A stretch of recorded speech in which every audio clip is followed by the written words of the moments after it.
자, 이번 시간에는 이제 흥미있는 연구자 호네트와 인정이론에 대해서 살펴보겠습니다.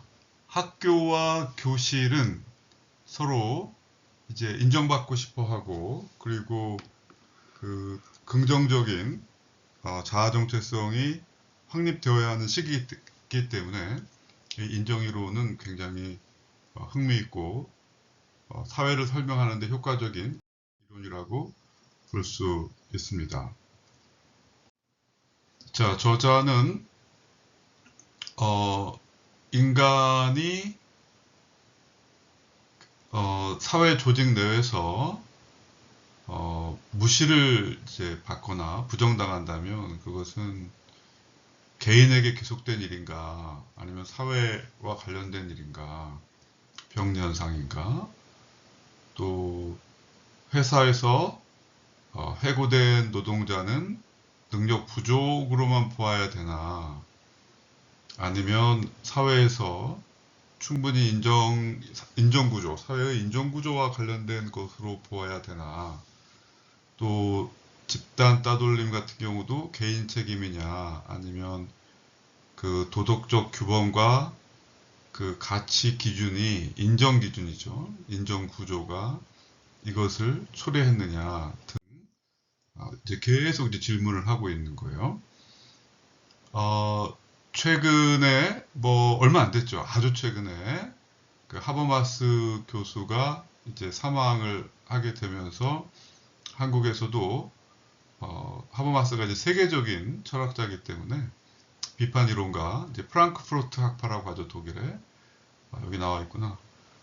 그래서 이제 이슈가 되었는데 그 독일은 약간 도제식 시스템을 갖고 있어서 그 이런 그 대가들의 자리에 그 후임자가 들어가게 되는 시스템이 있어요. 이제 유럽 전통이죠. 거기에서 제자인 악셀 호네트가 이제 그 자리에 들어가게 됩니다. 이게 사망해서 들어갔다는 것이 아니고 이제 은퇴한 다음에, 그런데 이제 최근에 사망했다라는 것이죠. 이 호네트는 그 이제 그러니까 이제 이제 규율은 수평적이어야 되죠. 도덕은 다원적이어야 되고, 그러나 이제 사회는 실제로 그렇지 않고 어떻게 되어 있나요? 이제 수직적으로 구조화되어 있죠. 그러니까 그 보다 그 이제 소수의 그 가치와 관점이 권력을 갖고 있다 그러면 다른 가치를 이제 억압하고 이러한 가치를 받아들이게 하는 것이 이제 만연해 있다. 그렇다면 이것을 이제 어떻게 극복할 수 있을까? 더 좋은 인정 질서를 어떻게 만들 수 있을까? 희망적으로 그려낼 수 있는 대안적 규범은 존재할 수 있을까? 특히 여기 이제 심리학적 기반이라고 했는데 보통 철학이나 이제 사회학에서는 심리학적 기반에 대해서 별로 다루지 않지만 호네트는 인간을 종합적으로 다루면서 이 심리학적 기반에서 그 모든 인간이 긍정적인 정체성을 가지고 사회에 기여하면서 삶의 의미를 느끼기 위해서는 그 사회가 어떤 인정의 질서를 지녀야 되는가를 이제 밝힌 사람입니다. 하버마스보다 좀 더 나아갔다고 볼 수 있죠. 자, 저자는 호네트의 삶에 대해서 쭉 이렇게 밝히면서 이제 대표적인 공업 지역에서 태어났는데 이제 아빠가 의사였다고 합니다. 뭐 환자의 노동자들도 많이 있었을 것이고, 그래서 왜 이렇게 그 노동자들이 그 무시를 당하게 되는지, 또 공장에서 학대도 당하고, 이러한 것들이 어린 시절의 그런 질문들이 인정이론을 정립하는데 영향을 미쳤을 것이라고 이제 추정을 해보는 것이죠. 자, 수업 시간에도 이야기했듯이 사실상 오늘날 우리가 배우고 있는 모든 이론은 칼 막스 이론에서 나옵니다. 칼 막스 이론을 계승하면서 지향, 이제 비판도 하고 또 개선도 하고 이제 그런 거죠. 이제 그 독일의 프랑크푸르트 학파가 자본주의를 비판하면서 특히 자본주의 사회에서 삶이 이제 소외되는 걸 비판하는 것이 비판 이론이에요. 막시즘에 기반하고 있지만 그 전통 막시즘에 기반하고 있지는 않습니다. 네, 계승하고 있지만 비판하는 거예요. 그 중에서 독일의 그 블로우라고 하는 철학자에게 관심이 많았고 또 이제 독일의 비판 이론 그러면 보통 홀크하이머하고 아도르누라고 해요. 철학을 공부하는 사람들은 다 알아야 되고 그냥 뭐 우리들은 철학 전공이 아니니까 그냥 이름하고 그냥 뭐 어느 정도 어떤 것을 연구했다 그 정도 알면 될 것 같습니다. 일단 이 블루흐는 그 뭔가 그 희망의 철학이라고 할까요? 그러니까 희망이라고 하는 것은 단순히 이제 인간이 무엇을 열망하고 기다리고 그런 것이라기보다는 그냥 인간 존재가 갖고 있는 하나의 원리다라고 하는 것이죠. 영화도 그렇고 소설도 그렇고 또 뭐 논문도 그렇고 인간은 그 자체가 무엇인가 희망과 더 나은 미래를 꿈꾸는데 어쨌든 그것이 열망 이런 것일 수도 있지만 그러니까 그 인간이 존재하는 방식이다. 이제 이렇게 보면서 더 좋은 사회가 뭘까 생각하는데 도움이 됐다는 거예요. 누가? 이제 블로우가.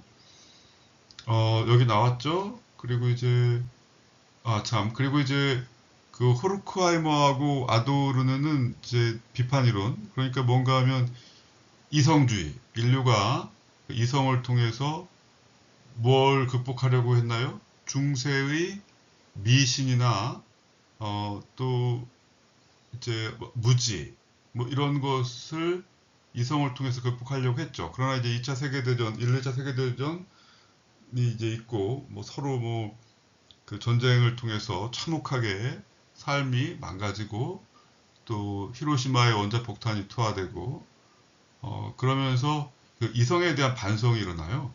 그 이성에 대한 반성이 일어나고 자본주의에서 삶이 소외되는 문제에 대해서 지적한 사람이 프랑크푸르트 학파 1세대라고 그래요.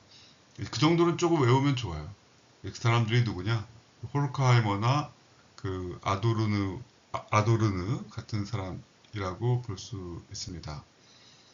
홀크하이머 같은 경우는 이제 그 비판 이론, 그러니까 뭔가 그 현실을 분석하는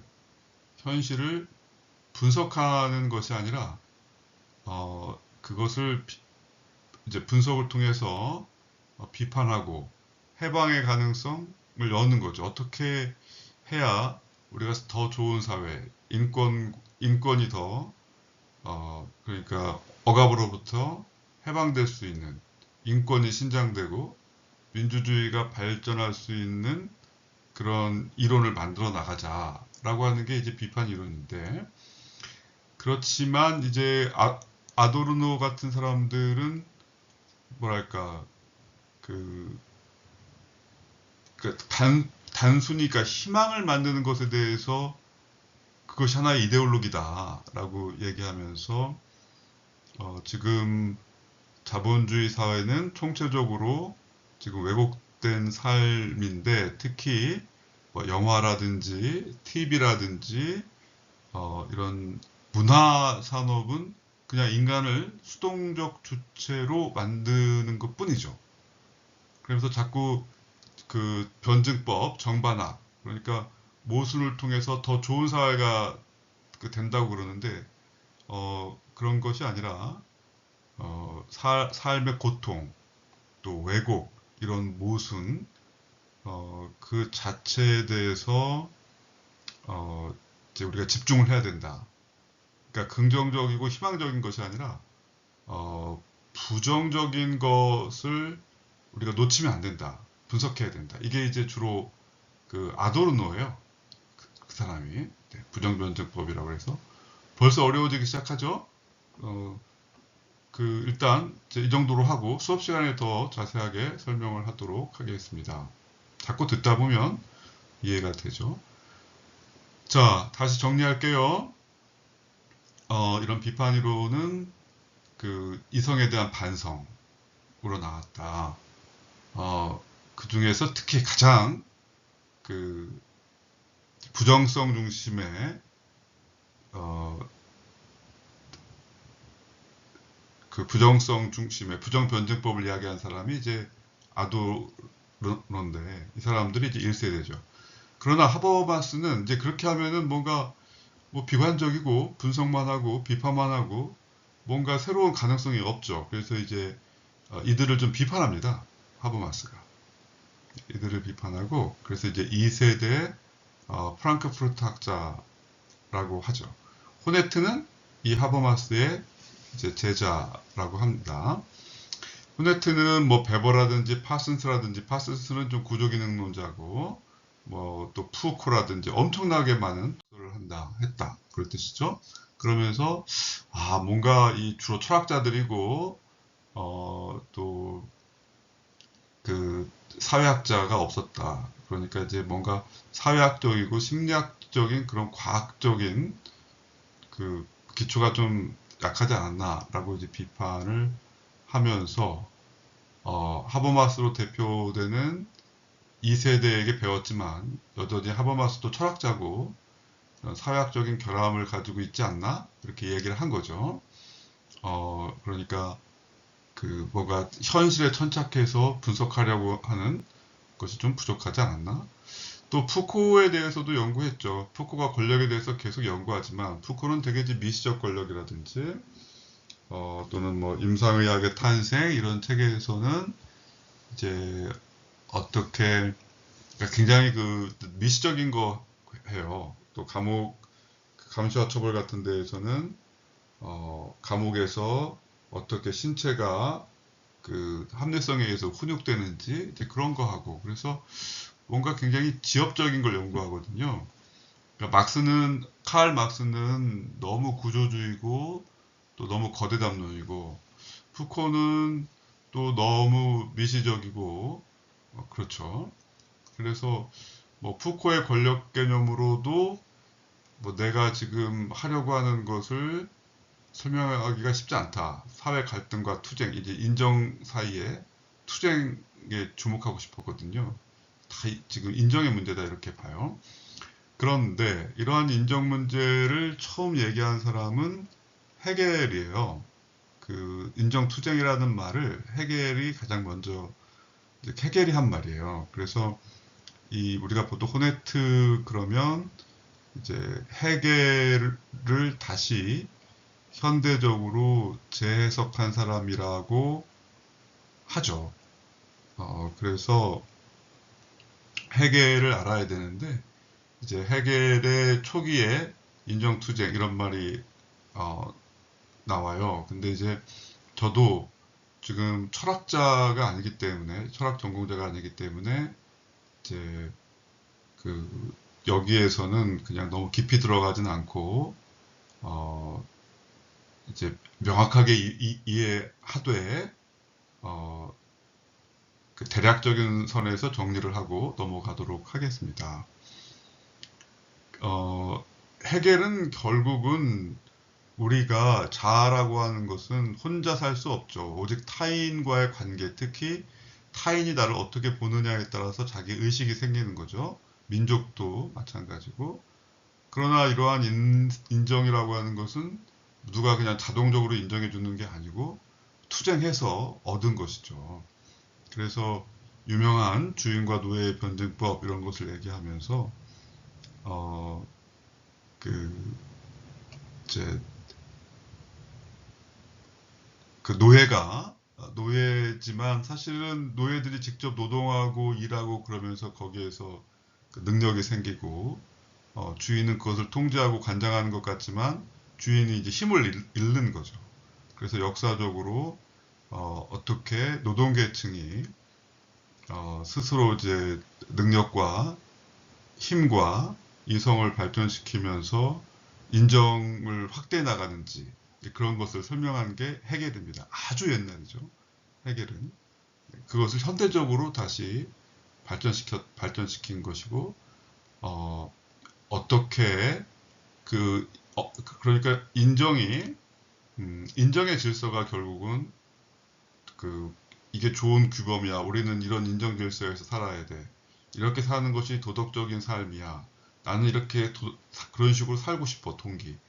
결국은 이런 도덕적인 질서가 이제 인정 투쟁과 관련된다고 본 것이고 인정 이론을 발전시켜요. 그래서 위대한 학자는 이런 식으로 성장하는구나. 인정 투쟁, 사회적 갈등의 도덕적 형식론이라고 하는 멋진 말로 된 그 저작을 통해서 헤겔을 이제 부활시킵니다. 그리고 박사학위 논문은 푸코하고 비판이론, 푸코하고 또 비판이론이 접점도 있지만 또 다른 점도 많거든요. 아마 그걸로 논문을 쓴 것 같고, 그래서 이제 사람들이, 야, 호네트가 하버마스 제자인데, 분명히 심리학적이고 사회학적인 것을 다루면서 현대 사회의 이런 사회 변동이나 인간의 삶의 의미를 와, 인정투쟁으로 설명을 하는구나 하면서 사람들이 제3세대 프랑크푸르트 학파다. 프랑크푸르트 학파의 제3세대 철학자다. 이런 식으로 불리기 시작하면서 세계적인 명성을 얻게 되는데 비판이론, 그러니까 프랑크푸르트 학파의 비판이론을 계승하죠. 그렇지만 또 그것을 비판하는 거죠, 또. 그러면서 자신의 인종이론을 발전시켜 나갑니다. 실제적이고 현실적인 문제에 대해서 천착하면서 거기에서 발견되는 무시, 또 억압 이런 것을 분석하면서 그러면 그 사람이 어떤 식으로 인정받아야 되나, 어떠한 사회적 인정의 규범이 필요한가, 이러한 식으로 이야기를 해나가는 거죠. 그래서 이제 1세대 비판이론부터 호르카이머, 아도르노 비판하고 하버마스를 또 은연중에 비판하고 자신의 자, 이 부분은 말이 좀 어려운데 그냥 이렇게 생각하면 돼요. 호네트가 이제 인정투쟁을 연구하기 위해서 그 헤겔을 읽었겠죠. 근데 이제 법철학을 정독은 하지 않고 자기가 필요한 부분을 읽었다는 건데 이제 이 사람들도 그 그걸 정독하지 않았다 이런 얘기 할 정도면 헤겔을 상당히 우리가 공부하기는 또 쉽지 않은 거죠. 어쨌든 미국인들과 같이 미국 학자들과 같이 또 교류도 하고 그랬을 때 초기와 후기로 나누어서 헤겔을 보고 그럴 필요는 없다. 근데 이제 자기가 봤을 때 법철학 같은 경우는 이제 후기인데 정신현상학이 전기고 이 법철학은 사회 개인에서 이렇게 사회 국가를 이렇게 쭉 가면서 그 규범이 어떻게 형성되는지 그런 걸 얘기하는 거거든요. 그래서 거기에서 그 투쟁이라고 하는 거 후기 저작에서 여기서 모티브를 삼아서 좀 자기가 인정이론을 발전시켰고 사람들이 살면서 무시를 당하잖아요. 그러면은 이제 그 부정하다고 보는 거예요.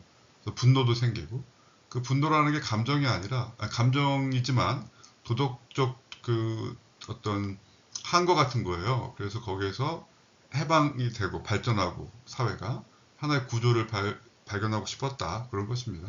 그래서 이제 이런 저서들이 막 나오는데 한번 읽어보세요. 다음 페이지에 있는 저서가 조금 더 우리한테는 익숙해요. 어쨌든 간에 이런 저서를 통해서 헤겔의 인정투쟁 개념을 계속 발전시켜 나갔다. 별 얘기 아니에요. 여기는. 근데 한번 읽어보면 말이 조금 그러니까 철학 전공자가 아니면 잘 이해하기 어렵게 써 있어요. 지금 제가 얘기한 거 있죠? 네, 그대로 이해하면 됩니다.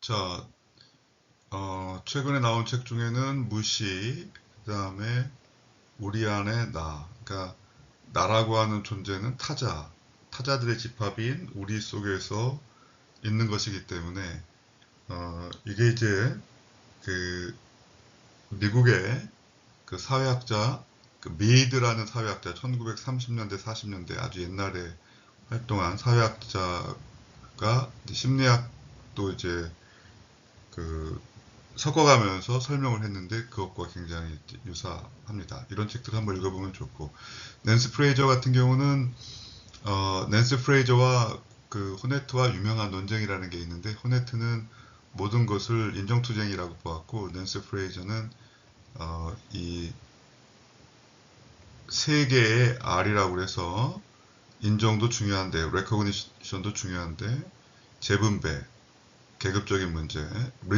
redistribution하고 그 다음에 이제 소수자가 얼마나 대표될 수가 있냐, representation이라고 해서 이게 세 개의 R로 봐야 되냐, 아니면은 인정이라고 하는 단일한 변수로 봐야 되냐라고 하는 유명한 그 논쟁이 있었어요. 그래서 혹시 관심이 있으면 분배냐 인정이냐 이게 번역서인데 어렵긴 한데 재미는 있어요. 나중에 보기 바랍니다.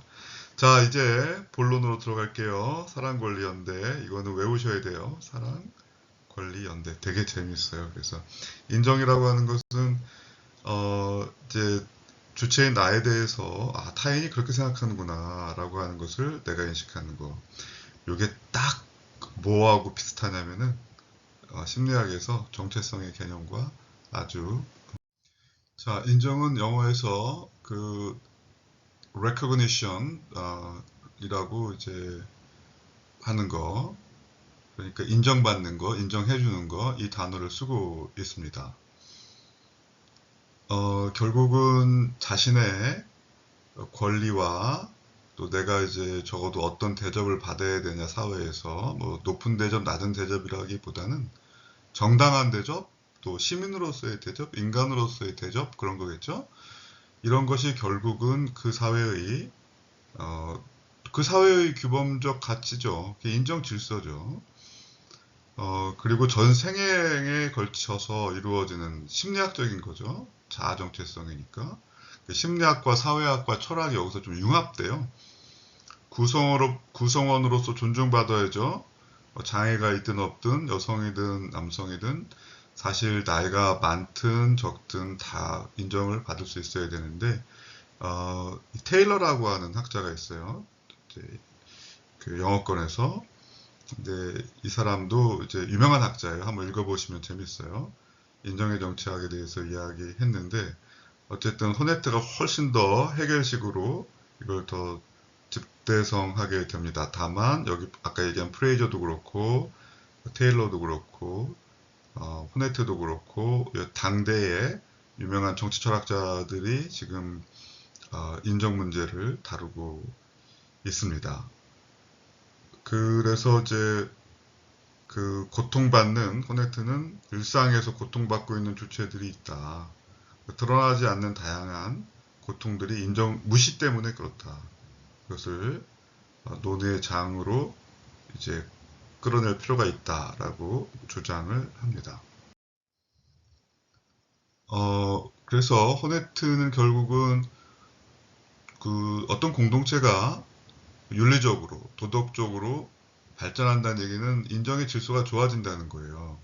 그래서 이제 인정투쟁, 사회적 갈등이 있는데 무시도 있고 억압도 있고 이런 것이 이제 도덕적으로 이제 어떤 질서를 갖춰야 되는가라고 하는 책을 쓴 건데 어쨌든 해결을 그대로 발전시켰어요. 그래서 이제 호네트를 처음 읽으면 와 대단하다 싶은데 보면 또 해겔의 주석을 단 것 같은 그런 느낌이 있어요. 해겔에 의하면 인간이라고 하는 사람들은 자연적인 조건에서 분리되는 과정, 그러니까 엄마나 이제 보호 여기에서 분리되죠. 어쨌든 그러니까 아기가 이제 엄마를 만나게 되고 또 다 그런 거죠. 그러면서 가족과 사랑을 느끼는 것이고 여기 일륜성 이 일륜성이라고 하는 것은 그러니까 이제 사람이 일륜이 있어야지 도덕이 있어야지 그런 뜻은 아니에요.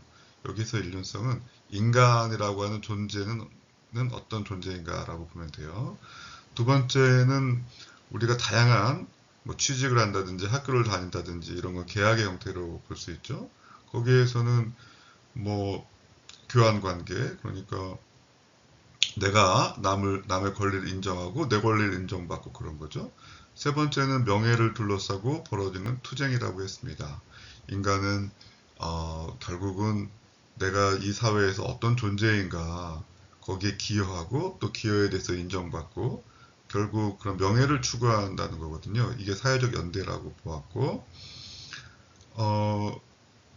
그래서 이제 그 생사를 건 투쟁을 통해서만 인간이 성숙한 인정관계로 발전해 나갈 수 있다고 보았다는 거예요. 헤겔은. 그래서 계속 그런 투쟁을 통해서 이제 노예나 노동자들이 과거의 노예나 근대의 노동자들이 자유로운 시민 공동체를 만들어 나갈 수 있다는 건데 요 문성훈이라는 분이 있죠. 여기 이현재라는 분도 있고 또 유명하신 분들인데 이분들이 호네트의 제자들이에요. 실제로. 그래서 한국에서 인정이론을 발전시키는데 많은 노력을 하셨습니다. 물론 자기들 각자의 그런 그 색깔을 입혀서 발전시켰습니다. 좋은 거죠. 학자들이 그래야죠. 그래서 헤겔이 제시한 인정 질서는 가족, 사랑을 통해 구체적 욕구를 지닌 존재로 성장한다. 시민사회에서, 그러니까 사회죠. 사회에서 내 권리가 인정받아야 된다. 남의 권리도 인정해야 된다. 또 국가적 차원에서는 그 내가 이 사회에 그 기여하고 또 사회가 나를 인정하고 그것을 얘기합니다. 그래서 개인은 구체적인 욕구가 있는 개인이 이제 가족에서 엄마로부터 특히 사랑을 받죠. 그 다음에 시민사회에서는 정서적인 것보다는 이제 인지적인 것이죠. 머릿속으로 생각해서 이성적으로 생각할 때 나는 자율적인 그런 그 인격을 가진 사람으로서 시민사회에서 권리가 중요하고 더 나아가서 이제 국가 또는 자기가 이제 큰 공동체에서 이제 기여하고 명예를 추구한다. 이것은 그냥 직관이다. 직관이라고 하는 것은 직접 본다는 거예요. 그래서 어떤 뭐 장치나 개념이 아니라 누가 봐도 당연히 그렇다라고 하는 게 직관이거든요. 그래서 지적 직관이다. 이걸 이제 어느 정도 헤겔이 이렇게 얘기한 거예요. 이 표가 헤겔이 그린 것은 아니겠지만 그래서 결국은 인정받고자 하는 욕망이 중요하고 학교에서도 그렇고 회사에서도 그렇고 이것 때문에 사는 거죠. 어떻게 보면 사람들이. 그러니까 욕망, 그 인정을 그러니까 그러니까 내가 인정받고 남이 인정을 받지 않아야 된다는 그런 욕망은 아니에요.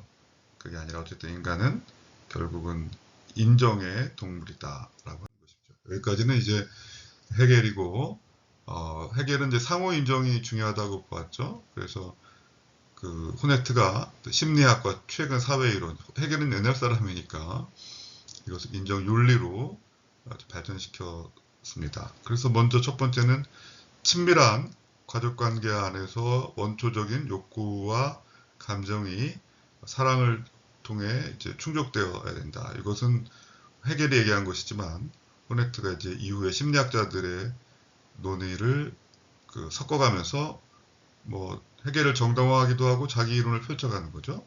두 번째는 법의 영역이죠. 시민권.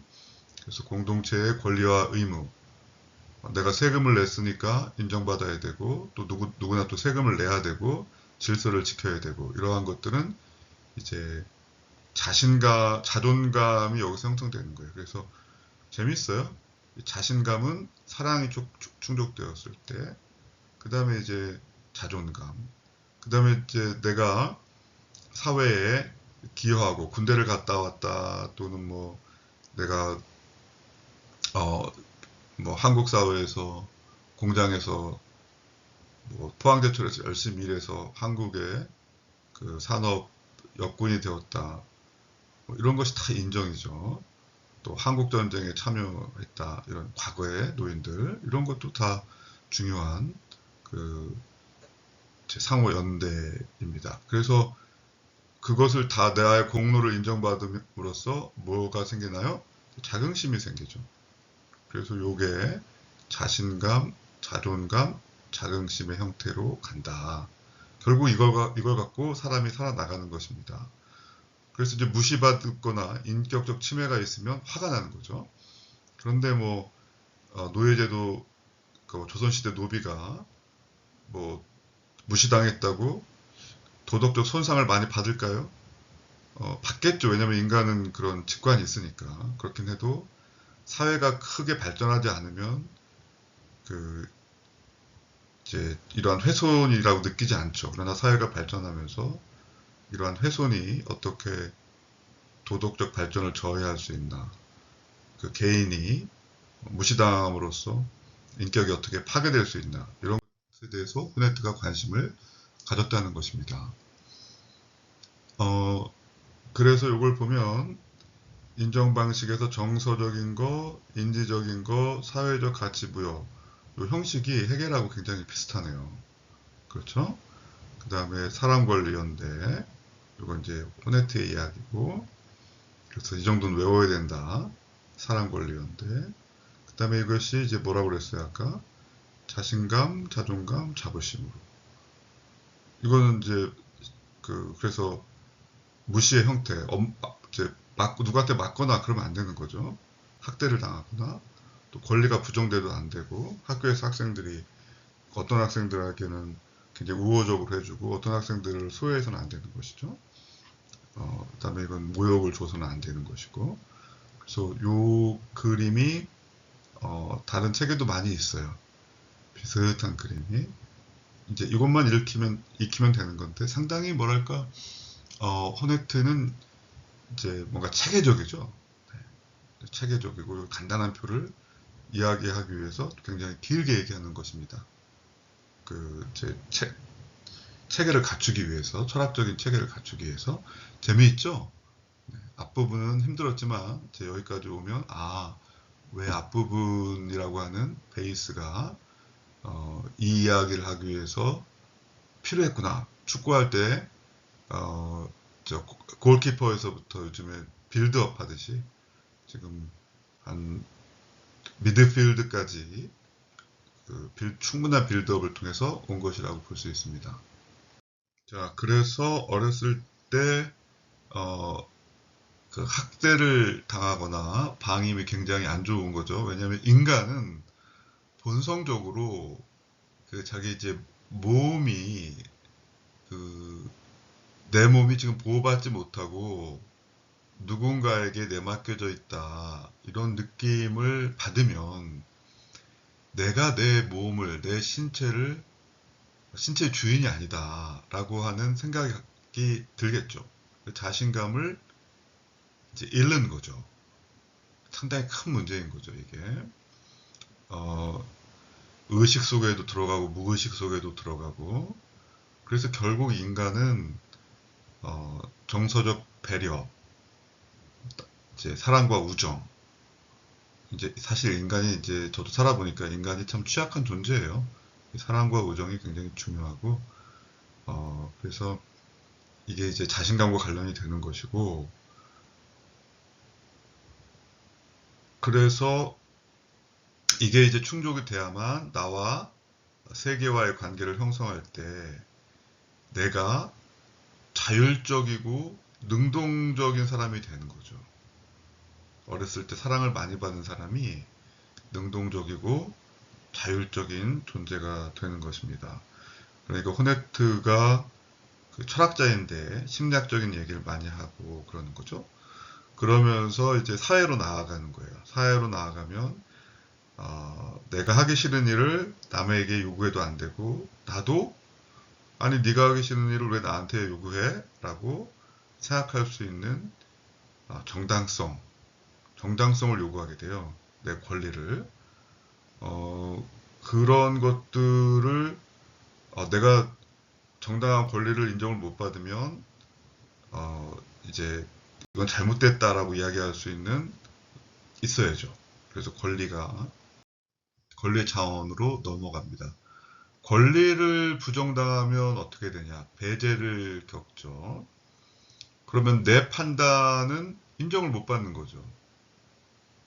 그렇죠? 권리라고 하는 것은 내 판단이 인정받는 권리일 수도 있으니까 박탈이 되고, 그걸 경험을 하게 되면 또 자율적인 주체로 성장할 수가 없고, 자존감, 나를 존중하는 마음을 잃게 되는 것입니다.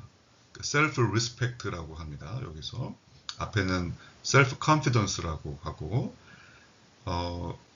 이제 그래서 뒤로 넘어가는 거예요. 어디로 넘어가는가 하면 이제 이 연대로 넘어가죠. 연대로 넘어가기 전에 어쨌든 상호 주관적 인정. 상호 주관적이라는 것은 모든 인간이 다 객관적이지 않고 주관적이죠. 그러나 그 주관성 속에 객관성이 있어요. 이제 그 본질이 또 공통점이 그 상호 주관성이라고 합니다. 그래 연대가 일어나는 거죠. 그런데 그 이제 모든 사람의 삶의 방식과 이게 옳다라고 생각하는 것이 그 가치가 다 인정받을 수 있냐? 뭐 그건 사실 쉽지 않은 문제입니다. 신분 사회에서 명예라고 하는 것은 사회적 신망을 측정하는 가치. 아, 저 사람은 신분이 높으니까 어우 대단한 분이야, 신망해. 뭐 이런 것들은 오히려 그렇지 않은 사람들에 대한 무시를 낳기 때문에 일부만 그 명예에 참여할 수 있는 거죠. 그래서 오늘날은 그러나 다 주체들이 이제 개성화돼 있죠. 그래서 차별적 고유성을 확인받고 싶어 하기 때문에 각자 투쟁하는 거죠, 이제 각자. 그래서 이렇게 다른 사람들 사이에서 어떻게 인정 질서를 확립할 수가 있었을까? 과거에는 어쨌든 일부가 무시당했지만, 그러나 무시당하는 사람조차 이 부분 당연하다고 생각했거든요. 그러니까 이게 그 어떤 명예라고 하는 질서가 하나의 질서가 유지가 되는데, 현대 사회에서 그게 가능할 것이냐, 이 개성을 어떻게 봐야 될 것이냐. 이게 바로 뭐예요? 다문화적, 다가치적 사회죠. 그런데 이걸 다문화적이라기보다는 어쨌든 다원적인 사회죠. 이게 다원적인 사회에서 우리는 그렇다면 무엇을 근거로 저항하고 투쟁할 수 있을까? 호네트는 앞서 제시했던 세 가지 사람 권리 연대 차원에서 이러한 것들이 우리에게 부정적인 감정이 되었을 때, 인정을 못 받았을 때, 이것을 이제 인정이 유보되었다라고 보았고, 그러니까 이제 거기서 분노도 일어나고, 화도 나고, 화도 난다는 게 반드시 이제 정서적인 것이라기보다는 이성적인 것이기도 한데, 어쨌든 정서적으로 이제 근거가 되는 거죠. 그러면서 이제 거기서 따돌림을 당한다든지, 또 이제 그러면 이제 그 자존심의 붕괴를 맞게 되고, 또 열등감을 받게 되고, 무시당했다고 느끼면 격앙을 하고, 이런 게 다 감정적인 거죠. 정서적인 거. 그러나 이 정서적인 것이 아니라 이것을 넘어서 이것을 이제 도덕의 문제로 보는 거예요. 도덕의 문제. 그러나 어쨌든 열등감이든 무시든 누구를 전제하는 거예요? 이런 것은 타자. 이제 타자와의 관계 속에서 이러한 것이 일어나는 것입니다.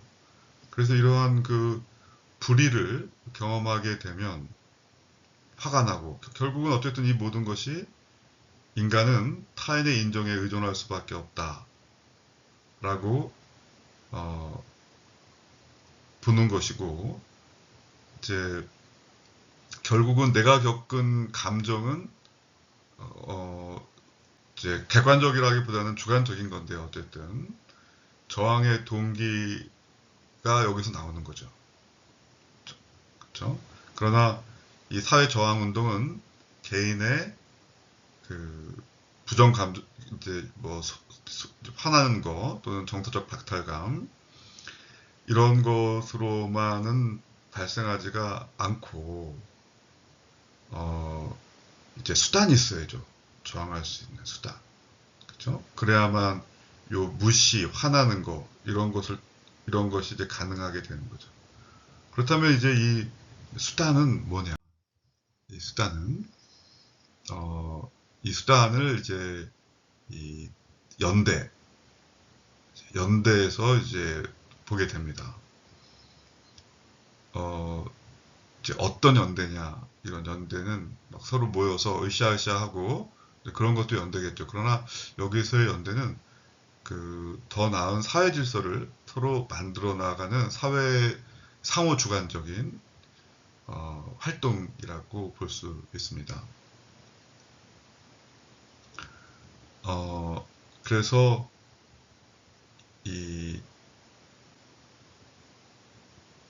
이러한 연대는 결국은 인간이 그 자신의 정체성을 훼손당하지 않도록 사회가 더 좋아져야 되는 거죠. 사회의 도덕적 진보라고 하는 것은 사회가 더 좋아져야 되죠. 그러니까 이제 저항 운동을 하는 거예요. 그렇죠? 이런 저항 운동에 있어서 어, 이게 정당하다, 타당하다, 이제 그렇게 인식돼야죠. 그래야 추동력을 받으니까 동기가 생기니까. 그러나 또 이제 위험한 것은 집단의 논리예요. 이 안에서 개인이 사라져요. 개인이 수단화되고. 그래서 그 정의라고 하는 것은 개별 주체가 자신의 개성을 훼손시키지 않으면서 사회적 인정 경험을 통해서 정체성을 실현해 나가는 것이 중요하다. 근데 이게 왜 가능하냐? 인간은 반성 능력이 있다. 성찰 능력이 있다. 근데 이것은 미리 주어지는 것은 아니고 그 사회의 그 사회가 얼마나 도덕적으로 발전한 사회인가에 달려있다. 이렇게 보는 것입니다. 그래서 사회의 구조적 모순을 비판하고 이것은 이제 비판 이론이라든지 그 전에는 이제 자본주의에 대한 구조적 모순을 비판하고 칼 막스에서부터 이제 있죠. 상당히 이제 구조주의고 집단주의고 전체주의라는 문제지. 그것을 이제 비판적으로 계승한 것이 프랑크푸르트 학파다 이렇게 이야기했죠. 그런데 이제 그것을 조금 더 삶의 수준으로 가지고 내려와서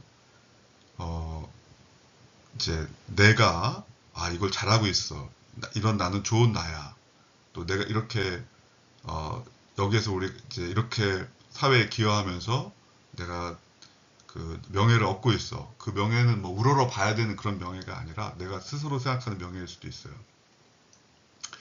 그러면서 나는 이런 사람이야라고 하는 정체성이 형성이 됩니다.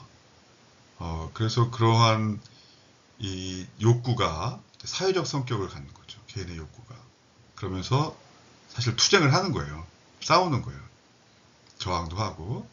그러면서 이것이 공적 관심사로 이용되는 거죠. 이행되는 거죠. 그렇죠? 여기서는 이제 지금 여기서 얘기하고 있는 것은 그렇지 않으면 이행이 어렵다는 뜻이고요. 도덕적인 경험이 굉장히 필요하다.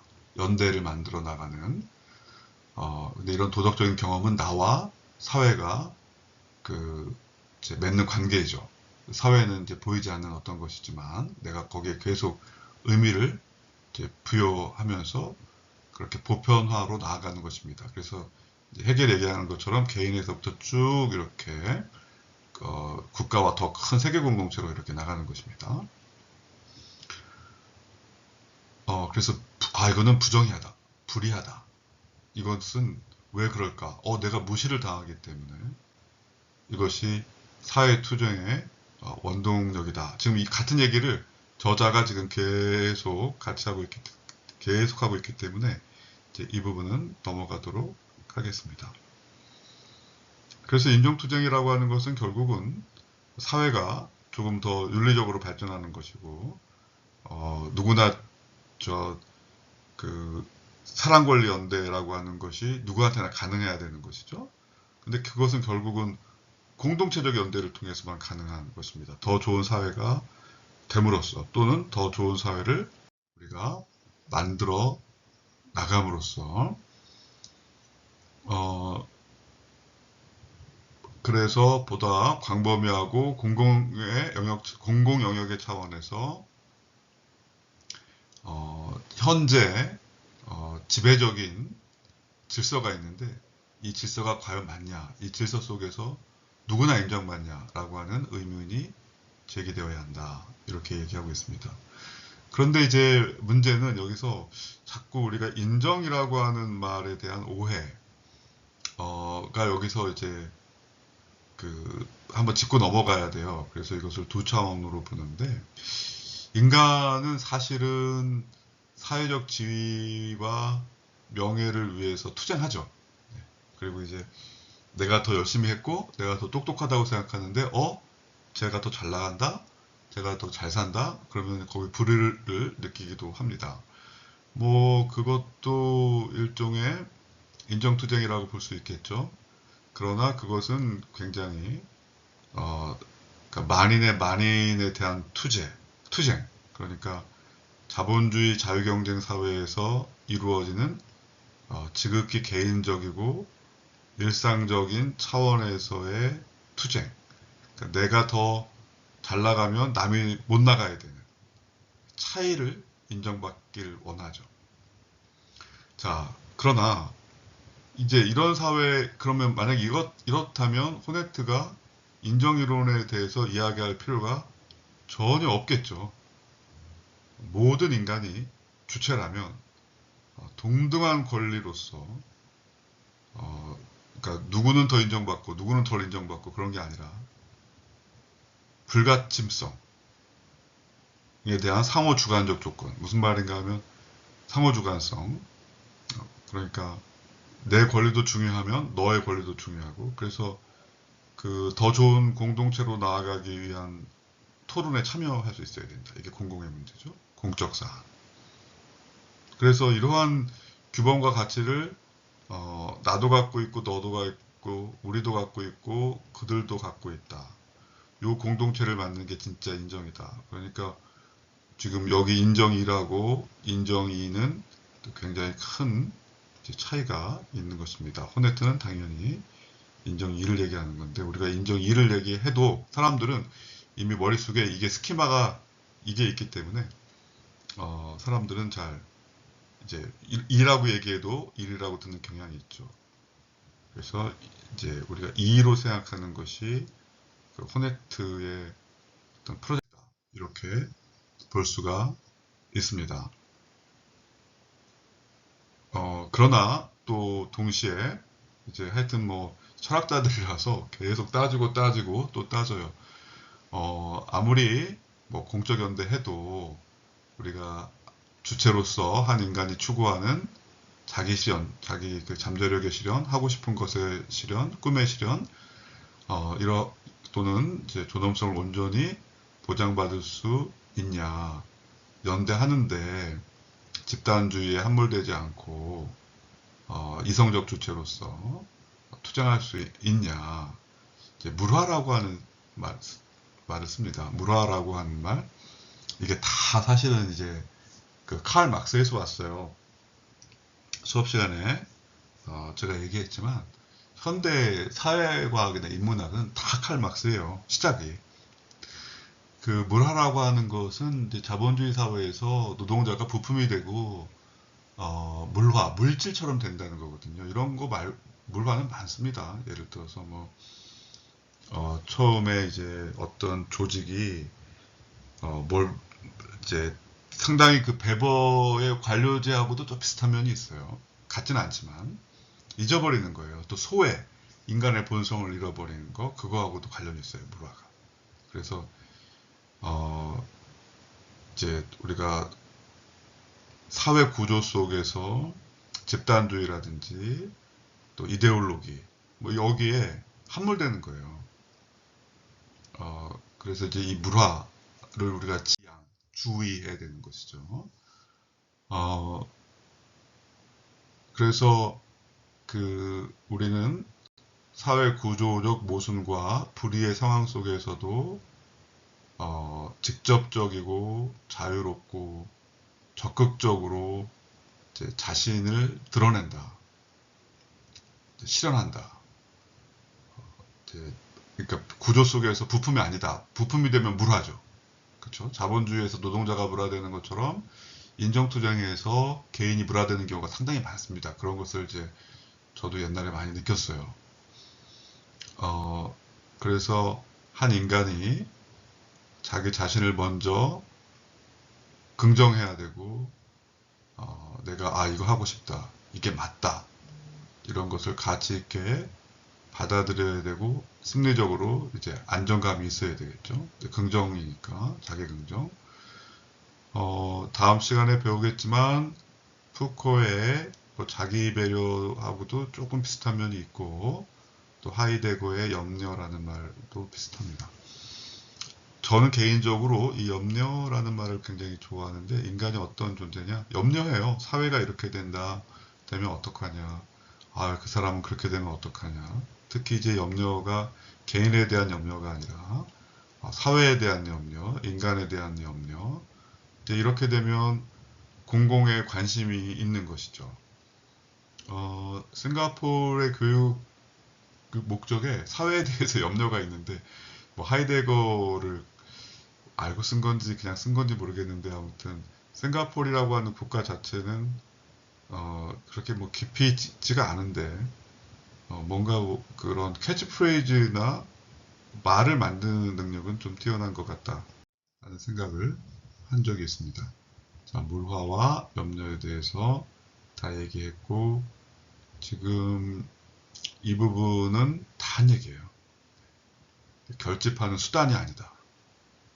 누군가를 위해 연대를 해야 되지만, 다양한 개별적 삶의 목적과 다양성, 다원주의가 얼마나 중요한지에 대해서 그냥 그대로 또 이야기하고 있습니다. 했던 이야기를. 심리학이나 상담을 공부하는 학생들은 잘 알겠지만, 그 도널드 위니캇이라는 그 학자가 있어요. 유명한 대상관계 이론이라고. 아이와 그 엄마와의 관계에 대해서 연구하는데, 엄마는 어쨌든 뭐 임신 기간 동안 자신의 세포의 일부니까 동일시가 이루어지죠. 집중하고, 이제, 그래서 하여튼, 이제 아이가 태어나면 사실 그 탯줄로부터 엄마와 신체적으로 이제 분리되는 것이죠. 그러나, 이제 계속 서로 동일시가 되죠. 신체적으로는 이제 탯줄로 이제 신체적으로는 분리되었지만, 그러다가 또 정서적으로 한 번 더 분리돼요. 아이가 성장하니까. 이제 자신과 환경, 엄마가 환경일 수 있거든요. 구분하거든요. 나와 다른 존재구나, 이렇게. 이제 엄마랑 같이 있지만, 그게 이제 분리죠, 이미. 정서적으로. 이제 여기 적응해야 되는 거예요.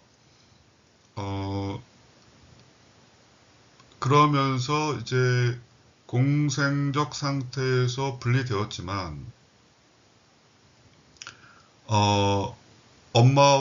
엄마로부터 보호받았던 그런 무의식이나 의식이 여전히 남아있기 때문에 비교적 아무런 걱정 없이 혼자 있을 수 있죠. 누군가 나를 돌봐줄 절대적인 존재가 있다. 태세가 있다. 그 사람의 태세가 있다. 그래서 이 아이가 이제 혼자 설 수 있는 능력을 통한 창조성, 그러니까 독립성과 창조성이 발전한다. 그러니까 역설적으로 독립을 잘하기 위해서는 상당히 의존적인 관계가 잘 맺어졌어야 된다는 거예요. 사랑이. 그래서 사랑 권리 연대가 이제 여기서 나오는 것이고, 모성적 보호와 사랑을 통해서 이제 내가 자기가 이제 인정을 받게 되는 거예요. 스스로 인정하는 거기도 하고, 그러려면 내가 필요한 거, 먹고 싶은 거, 당장 필요한 거, 이런 욕구가 충족돼야죠. 그래야 세계에 대해서 이제 긍정적인 것이 되죠. 사랑을 제대로 받지 못한 아이는, 이제 자율성, 주체성, 이런 것을 놓치게 되는 것이죠. 집에서 이제 가혹행위를 당하거나 방임을 당하거나 큰 문제가 발생합니다. 사랑이 거부로 되는 것은. 보통 철학자가 이제 엄마와의 그런 뭐 아이와의 사랑 뭐 여기서부터 시작하지는 않는데 이제 호네트의 이게 차별성이라고 볼 수 있습니다. 그래서 여기까지는 쭉 사랑 얘기를 하는 것입니다. 내가 이렇게 하면 반응해주고 기뻐해주고 사랑해주고 보살펴주고 그러니까 내가 마음 놓고 이제 참여할 수 있는 것입니다. 학교에서 이게 충분히 더 잘 될 필요가 있죠. 안 그러면 학교에서 이게 관계가 깨지니까.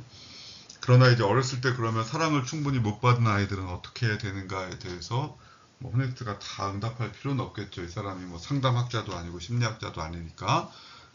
그렇긴 한데 그건 나중에 우리가 더 생각해 보기로 하고 어쨌든 사랑의 중요성에 대해서 이야기하고 있습니다. 그런데 이제 교육에서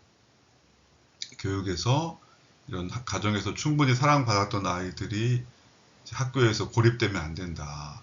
또 학교에서 충분히 사랑받지 못했던 아이들이 학교에서 사랑받고 존중받고 이제 그러면 훨씬 이게 그 안전망이 되거든요. 회복 탄력성이 있고 그 얘기에 대해서는 지금 이 저자는 잠깐 썼는데 아무튼 나중에 한번 더 토론해 봅시다. 그 다음에 권리라고 하는 것은 야 이거 내 거야. 이제 그러면 이제 다 같이 나눠 써야 되는 것이고 저 공공재인데 너는 나와 동등한 사람이 아니다. 그럼 여기서 이제 배제가 되죠. 권리에서. 온전히 인정을 받지 못하는 거예요. 그럼 학교에서 우리가 아이들이 지금 다 잘 배울 권리를 인정받고 있는가? 잘 한번 생각해 봐야 돼요. 린치라는 학자가 있는데요. 그 호네트의 영향을 좀 받기도 하고요. 호네트보다는 이제 페미니즘하고 그 다음에 그 여성주의 이론, 돌봄 이론의 학자인데요. 유명하신 분이에요. 재미있어요. 근데 호네트의 사랑권리연대와 같은 그런 그 사랑 돌봄 연대 라고 해서 조금 비슷한 양식을 취하긴 했어요. 연구 관점에서 방법론이죠. 그래서 타자를 자신과 동등한 법적 권리와 의무 책임. 학교에서 학생들 사이에 법적 권리와 의무 책임 그러면 어색하죠. 그러나 그렇지 않아요. 왜냐하면 학생들이 왜 학교에서 교육을 받나요? 헌법적 권리, 교육법적 권리 때문에 그런 것이거든요. 또 교사들도 헌법적 권리, 교육법적 의무와 책임을 지는 것이거든요. 그래서 국가 프로젝트죠. 교육이 국가의 과업이고 그래서 교육을 통해서 학교가 민주적인 공동체가 되고 도덕적인 공동체가 되고 그러기 위해서는 사실 투쟁이 필요한 것이고 과거에 이 투쟁을 통해서 학교를 이만큼 발전시킨 거예요. 사실 아무런 노력 없이 이루어지는 것이 아니기 때문에 그렇다면 오늘날 학교는 그러면 다 끝났냐 그게 이제 완성된 거냐 그렇지 않죠. 그래서 여전히 학교에서 소외되거나 또 주인공이 되지 못하거나 참여할 권리를 느끼지 못한다. 그러니까 자존감, self respect라고 하는 자존감. 이 자존감을 충분히 성장시키지 못하는 학생들은 사실 권리의 박탈이라고 볼 수 있습니다. 그래서 호네트의 관점에서 교육을 어떻게 다시 재해석해 볼 수 있을까? 또 중요한 이제 과제입니다. 그래서 학교 안에서 이제 누구는 인정받고 누구는 배제되고 이런 것은 아까 이야기한 인정의 1번 차원이죠. 내가 인정받으면 남이 배제되는 그런 것이 아니라 이제 2번의 인정으로 어떻게 갈 것인가가 중요하다고 볼 수 있습니다. 사회 경제적인 지위 차이로 또 삶의 양식 차이로 교육적인 상황에서 자신을 드러낼 수 있다. 아까 저자는 자꾸 현실한 말을 쓰던데 이제 잠재력을 실현하고 이럴 기회를 박탈당하는 거죠. 행복할 권리도 마찬가지이고요. 또 낙인 이런 문제도 있고 그래서 학교가 호네트가 교육에 대해서 그 설명하고 있는 바가 충분히 많다. 이 부분은 똑같으니까 넘어가도록 하겠습니다. 그래서 인간다움을 향한 연대가 어떻게 되어야 하는가. 사회를 이제 사회 비판도 해야 되지만 또 그 안에서 집단적인 투쟁도 해야 되지만 동시에 인간의 자유로움을 인정받는 그러한 연대는 어떻게 되어야 하는가. 그전에는 이제 계몽과 해방이라고 그랬는데 이 계몽과 해방이 근대로부터 계몽과 해방은 어때요? 성공했죠. 그렇죠? 근대에서 봉건주의 신분사회에서 근대 민주주의로 넘어오는 데에는 굉장히 성공했죠. 그러나 여전히 어떤 이제 그 효율성이라는 이름으로 또 계몽이라는 이름으로 그 삶을 잃어버리고 있죠. 그 물화라고 볼 수 있습니다. 학교에서도 상당히 많은 물화가 일어날 수 있습니다. 본성을 잃어버리고 모두가 주인공이 되기가 어렵다거나 삶의 의미를 잃는다거나 또 자신의 이제 나는 이걸 못하는 존재야, 나는 약한 존재야 이런 식으로 자신을 비하하게 한다거나 이제 그런 게 많죠. 물론 인간이 원래 좀 그럴 수는 있어요. 학교가 근대 학교가 일어나기 전에도 인간이 서로 비교하고 열등감 느끼고 열등감이 나를 괴롭히고 나를 스스로 학대하고 그런 것은 그전에도 있을 수는 있어요. 모든 게 학교 책임이다 그럴 수는 없죠. 학교가 있어서 학생들의 자신감과 자존감을 엄청 높여주고 있습니다. 네. 그럼에도 불구하고 사각지대, 블라인드 스팟이 아직도 있는데 물화의 위험이라고 볼 수 있습니다. 모든 학생들의 인간다움과 그 본질, 잠재력 이걸 어떻게 우리가 존중해 줄 것인가 하는 것이 더 좋은 학교가 되는 건데 더 좋은 학교가 되는 것을 호네트는 뭐라고 하나요? 연대라고 합니다. 고유함을 인정받을 수 있는 앞에서 얘기했던 것을 지금 학교에 어느 정도 한번 적용해 보자 이런 얘기를 하고 있고 마이클 애플 교수 얘기도 하고 있는데 나중에 더 설명을 해보도록 하겠습니다. 마이클 애플은 그래서 우리가 이제 주체로서의 인간은 일상적 삶의 질을 위협하는 문제들에 대해서 내 문제 아니야 누군가 해주겠지 그게 아니라 동참하는 자유롭고 능동적인 존재이고 여기에 참여하는 게 투쟁이죠. 투쟁. 길거리에서 투쟁하고 그런 것도 투쟁입니다만 여기에서의 투쟁은 이제 그것과는 조금 다른 의미의 투쟁이긴 합니다. 연대, 좋은 공동체 연대를 만들기 위해서 참여하는 것입니다. 그 중에 하나가 이제 거리에 나가는 것일 수도 있겠죠. 쉽게는. 그래서 좀 갈등을 겪죠. 미투도 그렇고, 그렇죠. 그래서 학교에서의 미투도 있었고, 여러 가지 이제 이런 그 불편함을 겪는 과정이 있을 수밖에 또 없는 게 있습니다. 그래서 교사들이 더 좋은 공동체를 만드는 것, 옛날에 혁신학교에서 아무도 소외되지 않게 하겠다. 학교 공동체는